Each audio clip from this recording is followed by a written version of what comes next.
Good morning, and thank you very much for joining us. I am Yori Folari.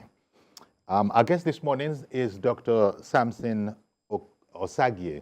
Dr. Osagie, a legal practitioner, is the former minority whip in the House of Representatives. He's the executive director, Center for Advanced and Dynamic Leadership for Development. He joins us remotely. A fine morning to you, Dr. Osagie.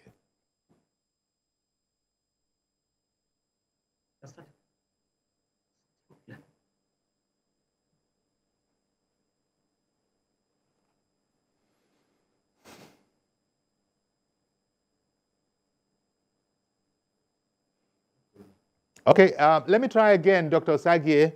Good morning, and thank you very much for making the time for us this morning.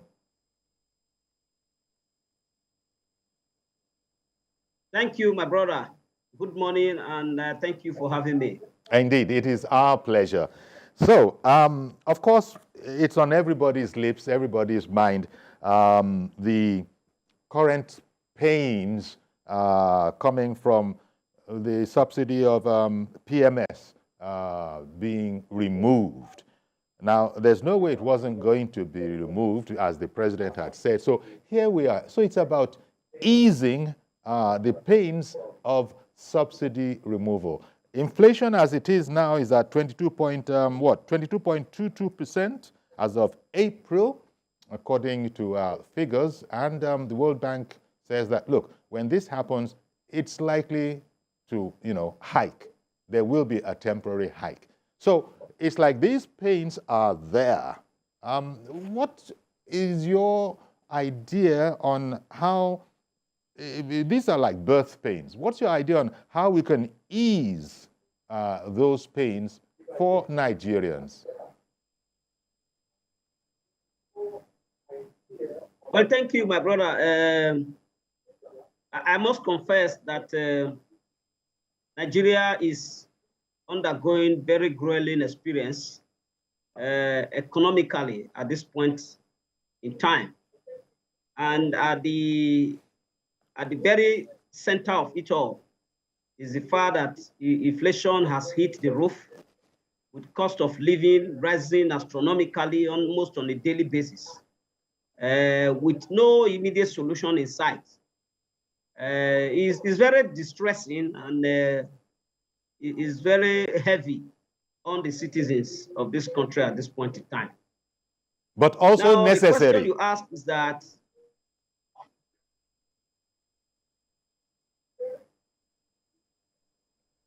I added, but also necessary. Would you agree? Yes, necessary at this point in time. I was coming to that. The question to ask is, what is government doing? Is the steps government taking enough to cushion the effects that we are feeling? And I dare say that from what government has set out to do in order to reduce the burden, economic burden on the citizens, it is not as if the people themselves do not understand what government is doing.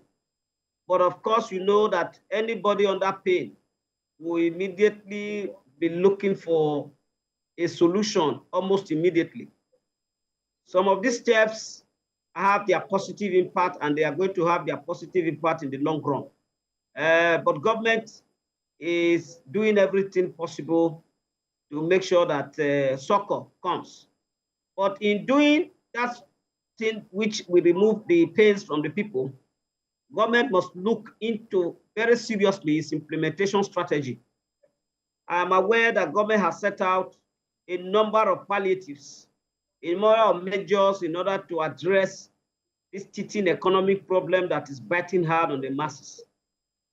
These solutions are at best in the moment going to be in the short run, and implementation strategies and ensuring that this thing gets to the very people is also very important. And the criticisms of the people is that if it's not well managed, the elites may hijack the process, and at the end of the day, we may face a situation where the masses for who these palliatives are meant may not benefit from it after all. So I just say that at this point in time, it is incumbent on government to devise uncommon strategies to monitor what it has set out to do. It is not in doubt that people have confidence in this government. It is not in doubt that people have confidence in the capacity and ability of the president just elected to tackle the challenges.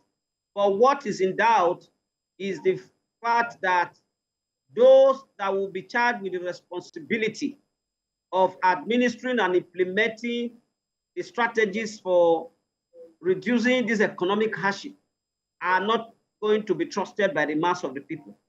And I think government must look into that very seriously in order to devise means and strategies of monitoring. Okay, indeed. So thank you very much. And you see, what you said in there, it sort of aligns with a document I saw by KPMG. And they were saying that one of the most important things that government is going to have to do is to communicate the removal of PMS fuel subsidies to the Nigerian public, that is a very, very important aspect of the process. And oftentimes, governments, for whatever reason, they're not like the private sector, that those ones will put money behind an important, crucial communication. Government oftentimes does not. But that KPMG document I'm talking about, when they were just giving an overview of this, said that is a crucial aspect of it, explaining the rationale for the removal of food subsidy, not food subsidy, we don't, of PMS subsidy. Because perhaps when people understand it well, then they can better bear this matter. I don't know what your thoughts are on that. That KPMG point of view, that it's going to be very, very crucial for government to communicate this thing very, very well to the people. Yes, absolutely correct. I also read that KPMG document to a point, and it raised a number of challenges that the process of implementing the palliatives, the challenges that it will face, one of which is constant communication, and two, the issues of corruption. Yes. Now, I believe so much that the government is sincere in wanting to alleviate the suffering of the people. The government is also sincere in attempting to do these economic reforms by way of removing fuel subsidy that have become a behemoth on the economic life of our country. Now, the challenge is in the implementation of these strategies. And that is why, for me, government must, side by side with pushing for these palliatives, consider the long-term, the medium and longer-term strategy that will give economic succor to Nigerians and then bring this inflationary trend, that is hitting the roof. And I dare say that strategy is to fixing our refinery. There can be no alternative to local refining of our crude oil. There is no alternative to that. In order for us to ensure that we have the prices, that will best suit the Nigerian people, we need to refine our products. We are large enough as an economy. Nigeria is the biggest economy in Africa. We are large enough to refine our economy. The answer lies in refining our local product. And I just said that Mr. President must consider that as a matter of urgency and as a matter of, in the enlightened self-interest of our great country. If we don't make our refineries work, we will continue in the vicious circle that we have, the nation has subjected its citizens. And I think that is very important.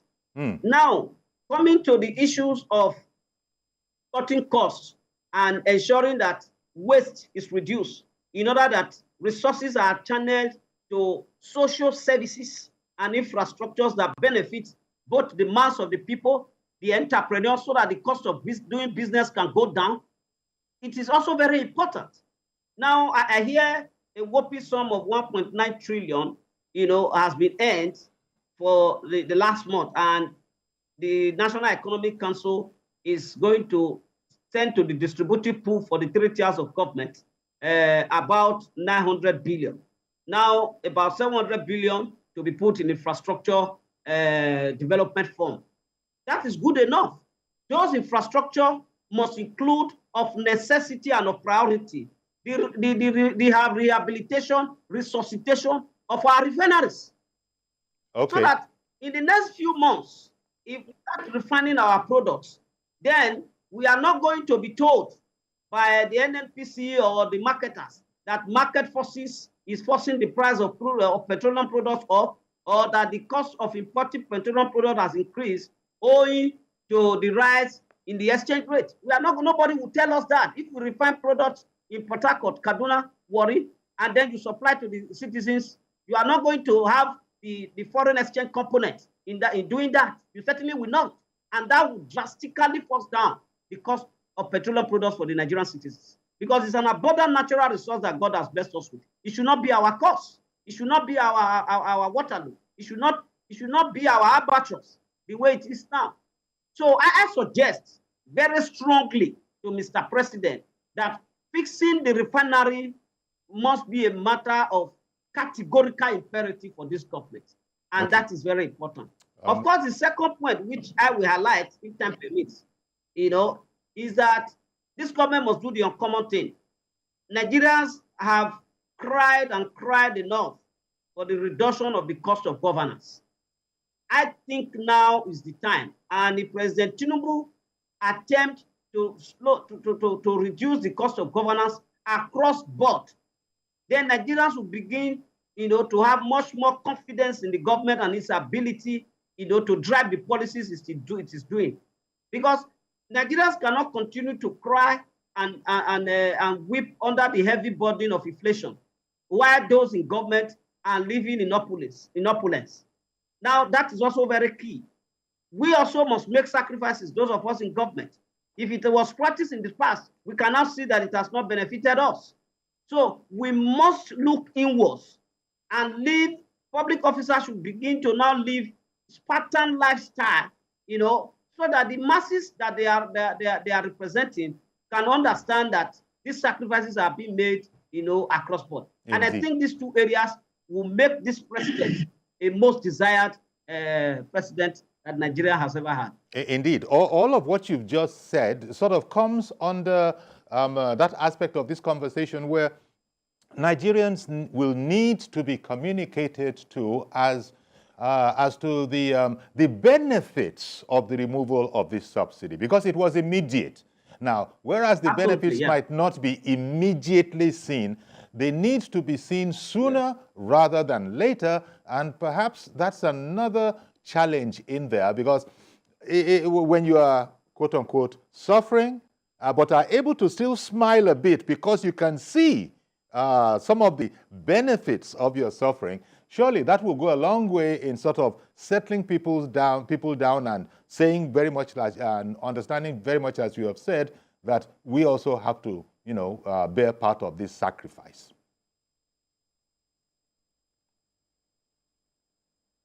I agree with you. Communication is key to effective leadership and of course governance.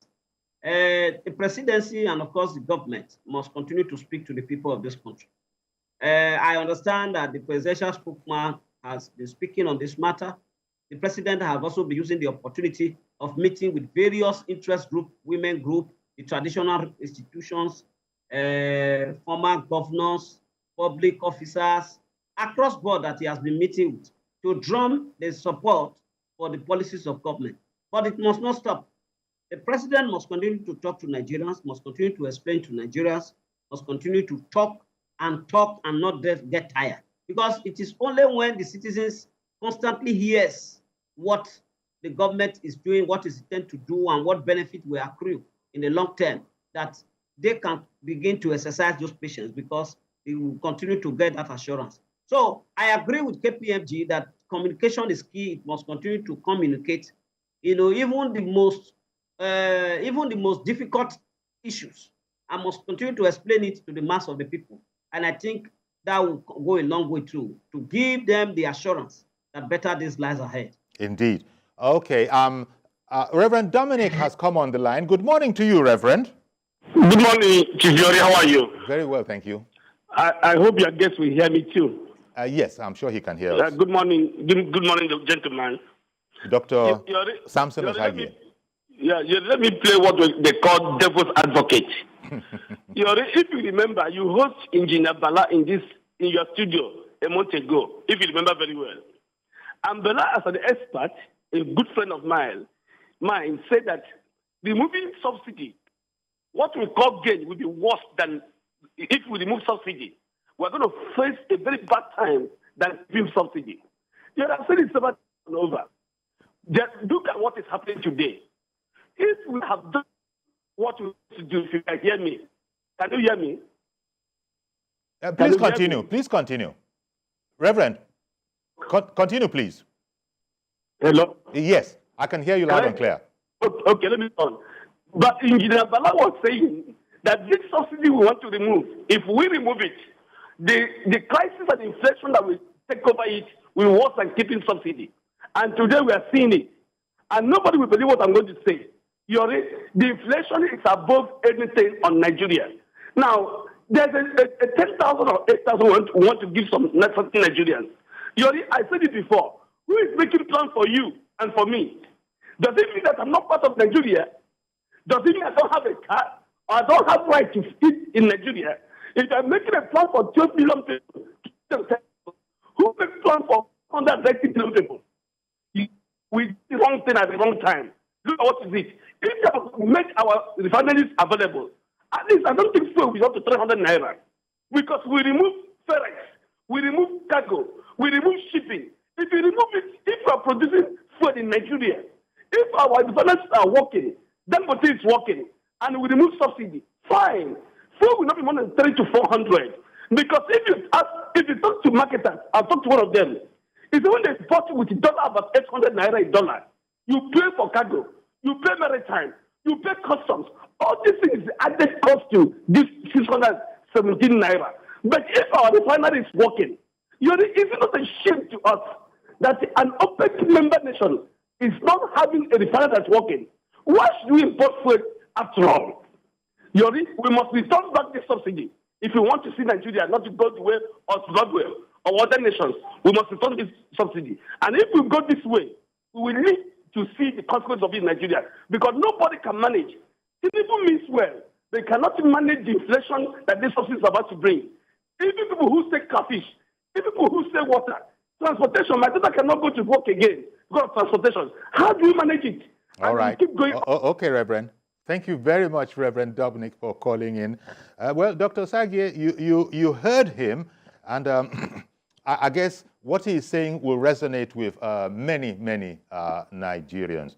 You know, Dr. Osagie, that we've been, I wouldn't say toying, but we've been trying to engage with this issue for quite a number of administrations before this time has come. And among the commentary that I've heard is that, look, it's okay to remove subsidy, but there are some preparatory work that needs to be done before you remove it. But the way it came, it took everybody by surprise. As you remember, on Inauguration Day, the president just said the words, "It has gone." And that was it. Within an hour, by the very next day, pumps were adjusted all over the place. So this is one of the challenges. What do you think about that particular opinion, that in an ideal case scenario, some of the things Reverend Dominic was talking about might have been worked out and put in place before the deed was done? Because we're talking here, the subsidy, all this financial, assistance and all of that, it's only for the poor and vulnerable. And there are many people who will say that, look, if you don't want to call me poor, call me vulnerable. Myself, I deserve something. I'm managing. I can't survive. How would you comment, Dr. Osagie? Well, to be honest, Reverend Dominic actually captured the mood of the nation in terms of the very gloomy picture, the economic picture that we see today. And like I said at the beginning, it's very distressing.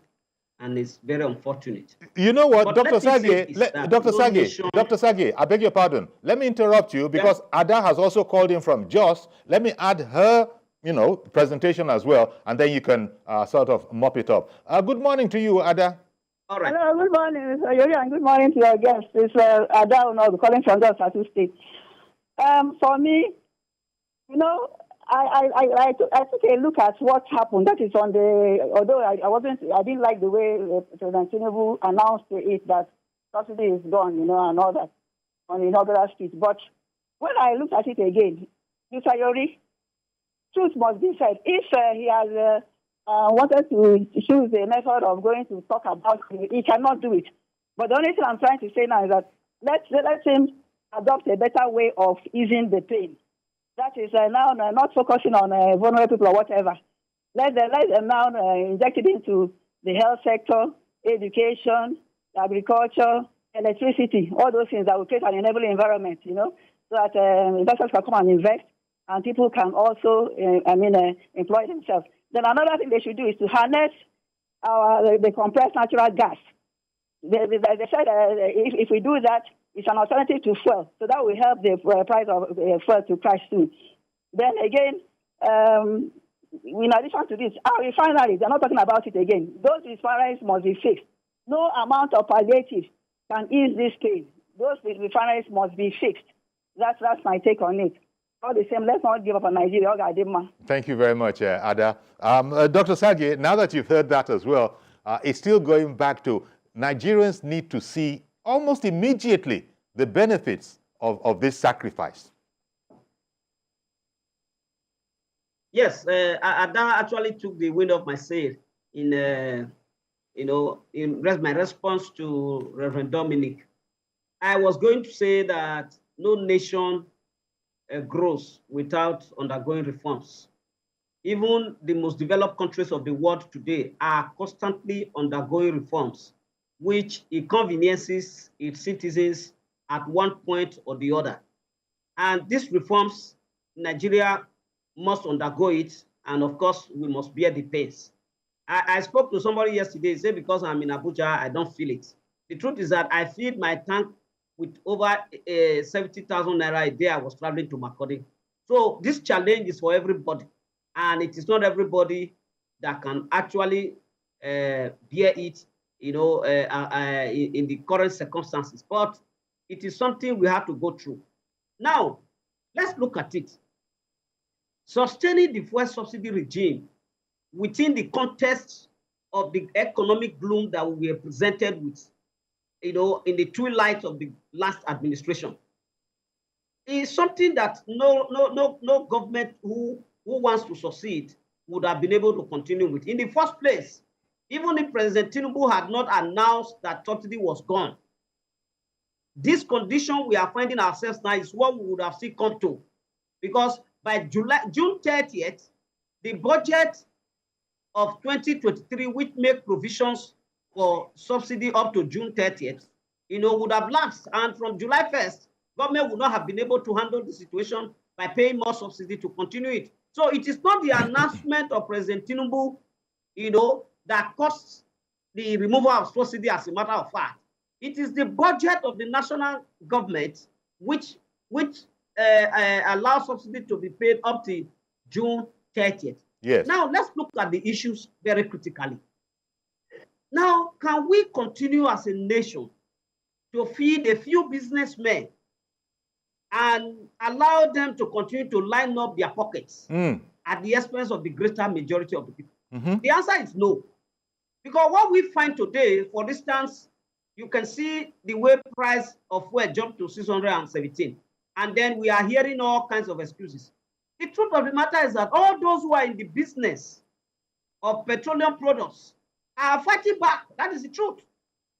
And they will come and tell you that it's the forces of demand and supply. What is the meaning of that? Okay, Dr. Sage. People who have been lining importers of fuel, who have benefited from the subsidy regime, in the last over a decade, and have made stupendous wealth out of it, are still continuing, to grow the citizens. Okay, Dr. Sage. Of, petroleum products. Dr. Yes, Sagi, sorry to butt in. Before you continue yes, on this critical look that you're taking at the issue, Hussein has called in from Jos. Good morning, Mr. Hussein. Yeah, good morning, Mr. Yori. Good morning. Go ahead, please. The truth is that, let's say the truth, Mr. Yori. The people that have been enjoying the same subsidies for all these years, that we as Nigerians are suffering, economy is better. That's because of this issue of subsidy, are the ones that are truncating all this effort. Sorry to say this. The only thing that is left to do is for the NLC, who are the body now talking and complaining about this, to liaise with the federal government, that the president have to sincerely, honestly, look at what is happening in NNPC. If situation will warrant that, let there be reshufflement seriously in NNPC, complete overhaul of NNPC. Because they have been mismanaging, they are the ones that have been managing this process of subsidy that bring us up to this problem. So also the issue of refinery, even if whoever is being elected today as a president in this country, if the issue of those people handling refineries and other people are not being handled, reshuffling them from that place, who are the brains behind all these things, that we've been paying billions of naira in dollars to turn around maintenance, and up to now that is not working. Who are they? If we cannot trace these people, do away with these people, then we cannot, you cannot start building a house from the roof.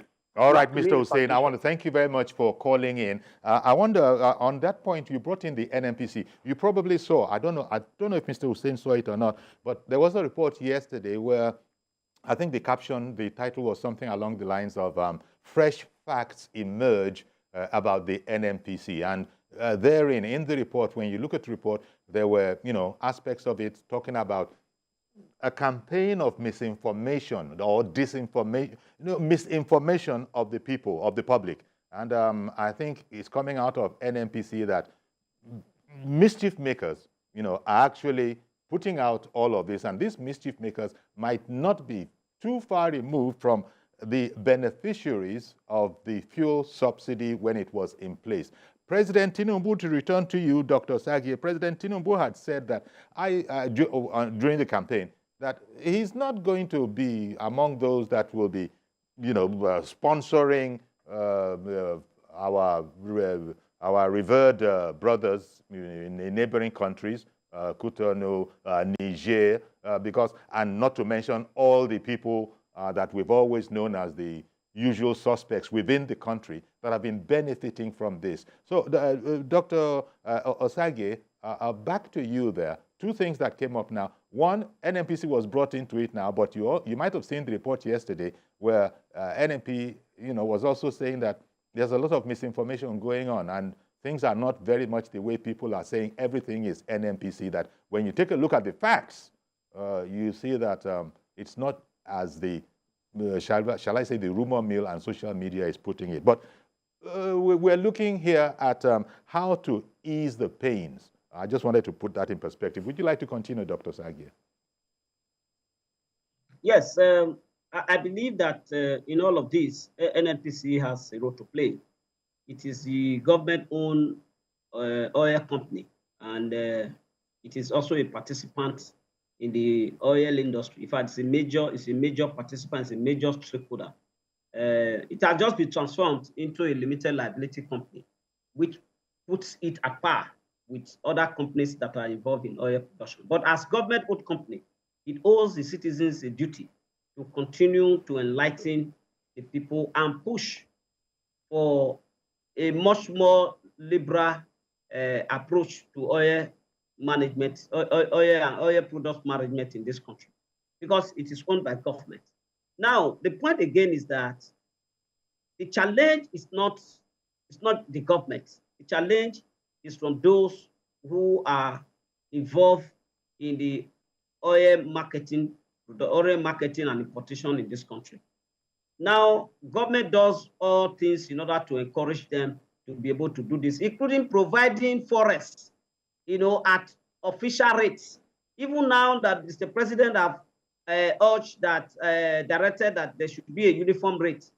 The truth of the matter is that over time, petroleum products importers have always had exchange rate at the official rate. But they are going to come around and tell you that, oh, the fluctuation in the exchange rate is affecting them. The truth of the matter is that many of them were not importing fuels at those exchange rates outside the I and E window. They created the I and E window, was importers and exporters window, was created because of these marketers, so that they can have what they call the official rate at that time. So, and at every little thing, they pass the buck to the mass of the people in order to make the government, to blackmail the government and make the government unpopular. So it didn't just start with this government, it has been on. Yeah. And like I said, I am a repentant supporter of fuel subsidy removal. We fought against it long ago, but the truth of the matter is that we must all apologize to President Jonathan, when he did attempted to do it 1st of January 2012. So a nation must undergo reform, and this president and this government must continue to muster the will and the courage to drive this process of reform while having his eyes on the ball, which is the ultimate welfare of the citizens of this country. All right, then. Sorry, Dr. Sagi, I got to go on a break now, but please stay with us. We'll be right back, continue this conversation, and also keep taking your calls from home. Okay, welcome back, and our guest this morning is Dr. Samson Osagie. He's a legal practitioner, a former minority whip in the House of Representatives. This day, he's the executive director, Center for Advanced Dynamic Leadership for Development, and we're looking at the pains of the subsidy removal, and more importantly, appropriating the savings and benefits of PMS subsidy removal in a very, very timely manner so that people will see it, because it's going to get worse. We have been alerted by economists that, look, if we're complaining now, inflation at 22.22% according to the experts, as of April, they say it's going to get worse. So if we're complaining now and it's going to get worse, we just are going to be needing to be hearing some good news, seeing some good, changes for it to all be bearable. So that is the challenge right there. I think most people are supportive of the removal of this subsidy, but what they probably didn't bargain for or didn't fully consider was the axiom that you can't have your cake and eat it. We've done what needs to be done, but there are going to be consequential pains. And that is what this government has to manage, and that's what we're talking about, right, Dr. Osagie?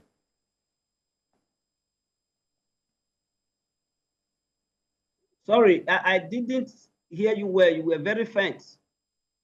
Okay. Well, I was just sort of, yeah, I can hear you now. Okay, I was aligning it for whoever has just joined us that the conundrum we have is that we've done what we need to do with the removal of subsidy, but perhaps we didn't consider that, as they say, you can't have your cake and eat it. Now we've done this, which is necessary, but it is now hitting people fully that, oh dear, is this what it takes? So I then opined that government is going to have to be quite smart in letting people see the benefits of the removal, and so that it will be more bearable.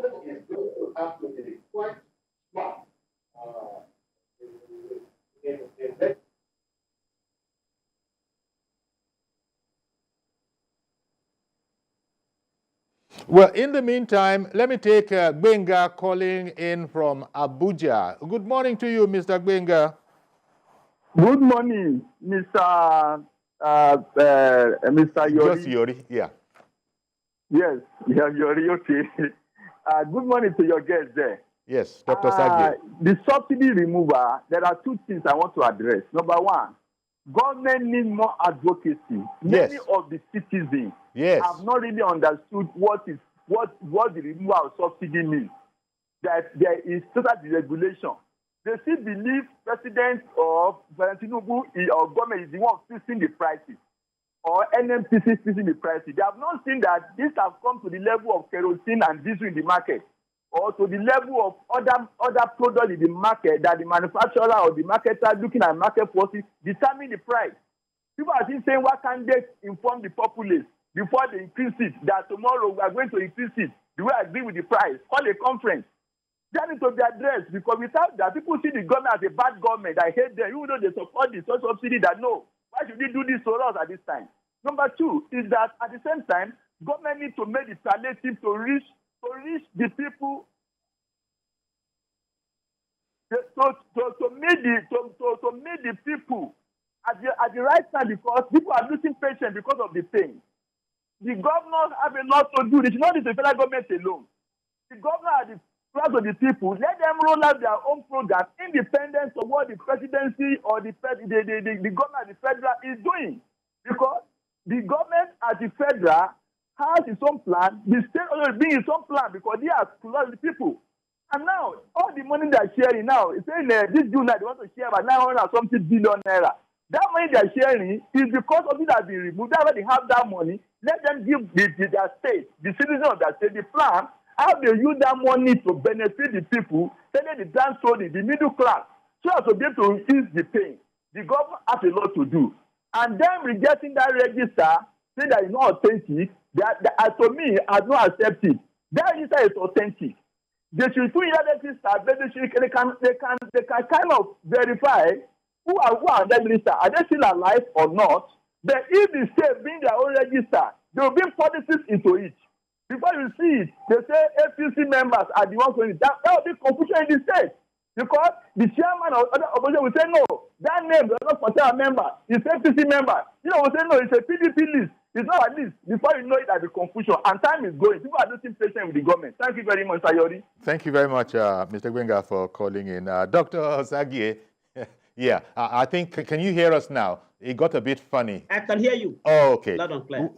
Would you like to react to that? Because actually, yes, Gwenga was saying the point I made about government advocacy is indispensable right now. Absolutely. Continue, sir. Yes, absolutely correct. He made a very strong point on the issue, and I think that this whole exercise must be devoid of politics of whatever kind.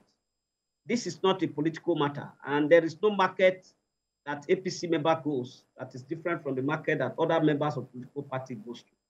So this is not to be politicized, and the fact that states have been involved in this whole process, rather than complicate issues, should complement the efforts of the federal government, because all the citizens are in their states anyway.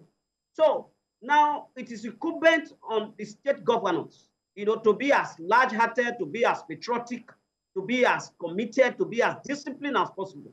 This is not one set of palliatives, that should suffer the fate of palliatives that were distributed during the COVID era, where we are now beginning to see warehouses that were locked up. No, the times are different.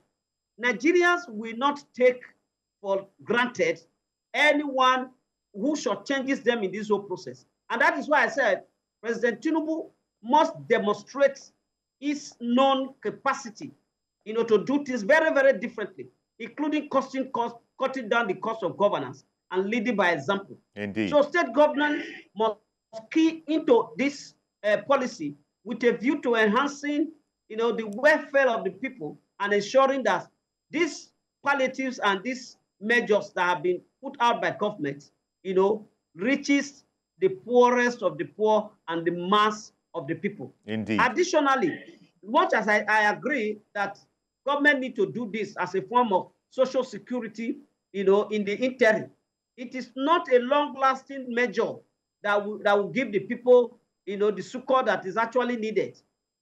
I believe that government must invest in our infrastructures, particularly in the petroleum sector, so that we can locally refine our products. All right. And at the same time, invest in policies that can ease that can enhance the ease of doing business. Very important, the ease of doing business. It is good enough now that we are talking of the CNG, in order to get people to convert their vehicles to be using both gas and fuel. At least that will give some succor. It is a very important and innovative way, to help the people. Okay. But even small and medium-scale business owners are going under because the cost of operations are also getting very, very high and unbearable.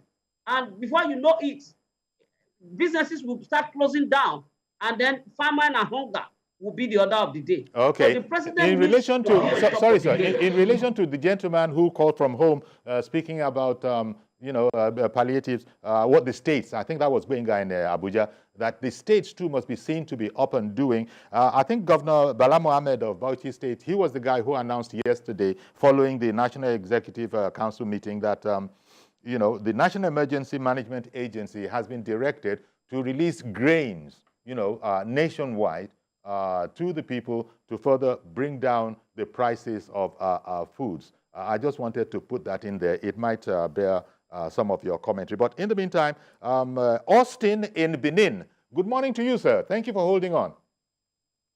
Good morning, Uncle Yori. Good morning. And good morning to one of our distinguished leaders from Edo State, Dr. Sam Age. Thank you. My take on this is, my position to the issue is that, we should put our refineries in order before government removes subsidy. I even did a write-up to that effect, because with my experience working with the refineries in Nigeria, I know that the maintenance of the refineries is not a rocket science. As a matter of fact, if we are serious and we want to put all our refineries in order in 1 year, it is possible.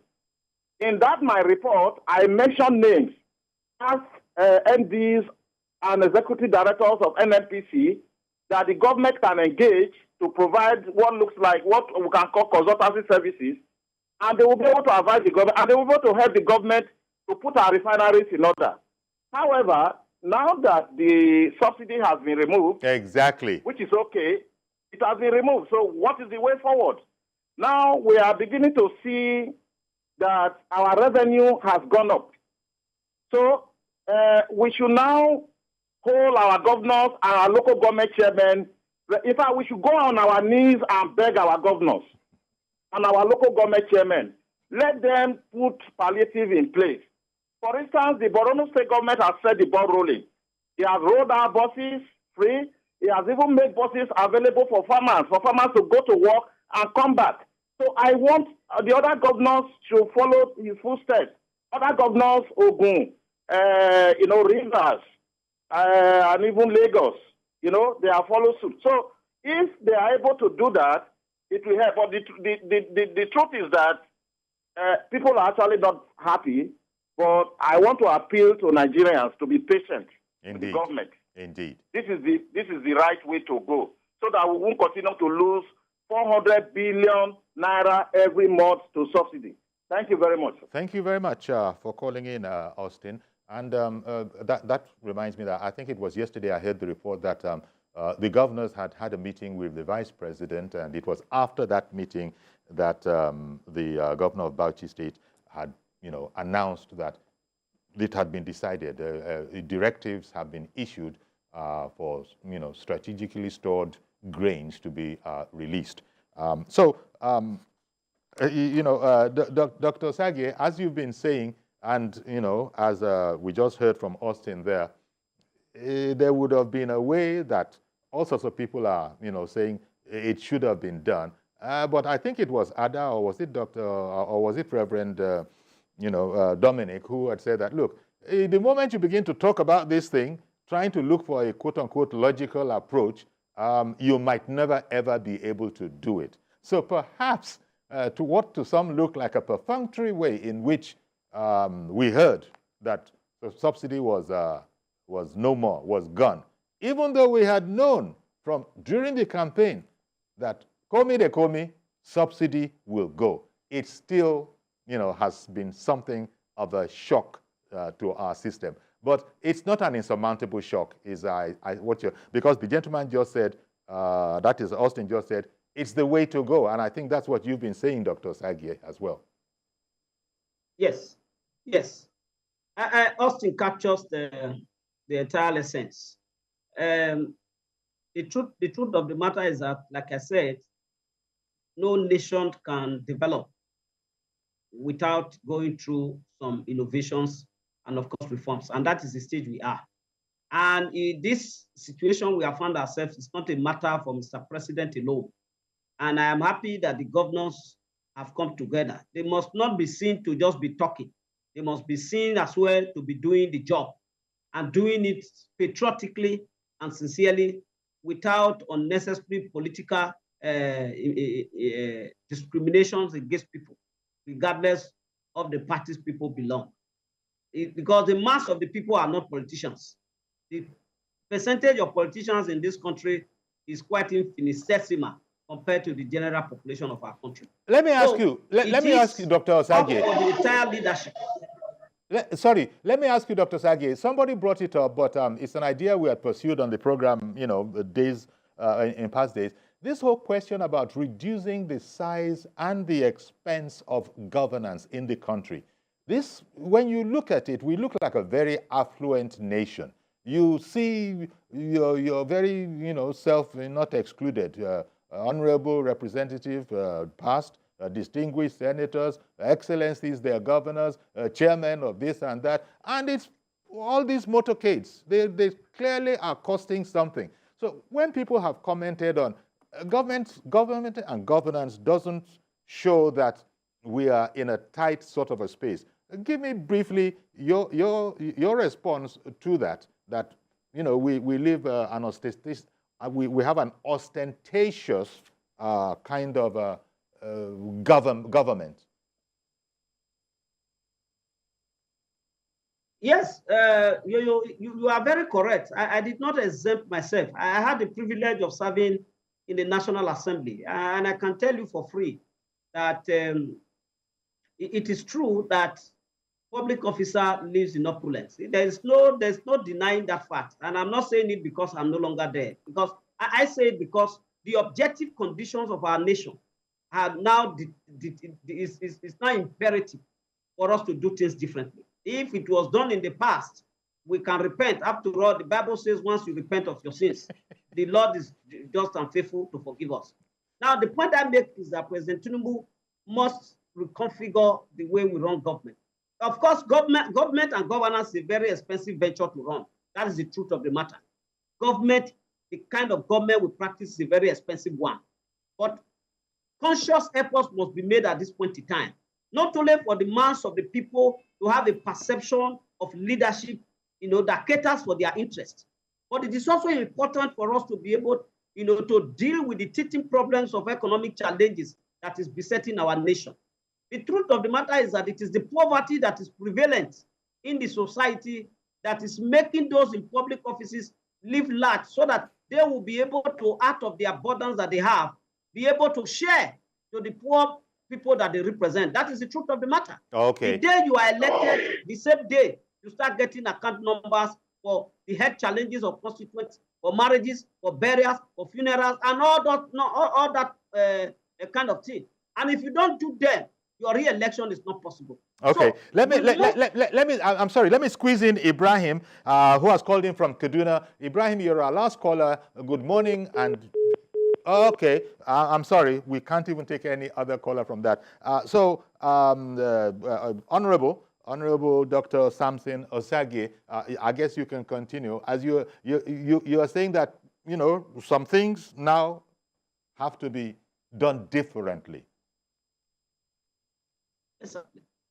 This frugality now has to be the frugality that this is bringing to us, the ordinary people. I guess it would be amiss for government to continue in the kind of opulence that Nigerians have been used to seeing them. You see 50-car motorcades and that kind of a thing. I mean, one is not taking anything from government. The government is government. But as I said, we do look like one of the richest countries in the world when government is in motion in Nigeria. That is correct. And I tell you the consequences of our opulent posture as a nation. When other countries see Nigeria as a very wealthy nation, and the perception is true what they see our countrymen and women, particularly in leadership positions, do when they travel outside the country. I give you a critical example, a typical example. Do you know that the flight from Cotonou here, Benin Republic, to London is like 4 times lower than the price from Lagos to London? That's right. That is the reality at the moment. You're very right. The reason that is happening is that, you know, these countries see us as a rich country. So the citizens can pay. In fact, Nigerians, I'm sorry, sir. Exactly. Nigerians are beginning to see that if you want to come home, don't come home directly. You know, go through Cotonou and you'll be paying half. And you take a 4-hour drive into the country. Yeah, we must cut down, you know, drastically. Our population is hovering above 200 million people now. Are we even thinking of what will happen to us when our population hits 500 million of people? Well, we're going to have to leave it there, Dr. Sagie. So we must. I thank you very much, Dr. Sagie. Thank you very much for the time you spent with us this morning. We're going to have to leave it there. No, it's not an insurmountable situation that we're in. It is hurting for the moment, but it will get better. But government advocacy is indispensable. People must be explained to what exactly is going on and the way in which the sacrifice we are making, the way in which it is being used alternatively. So that's our program today. Please join us on Monday for a fresh edition.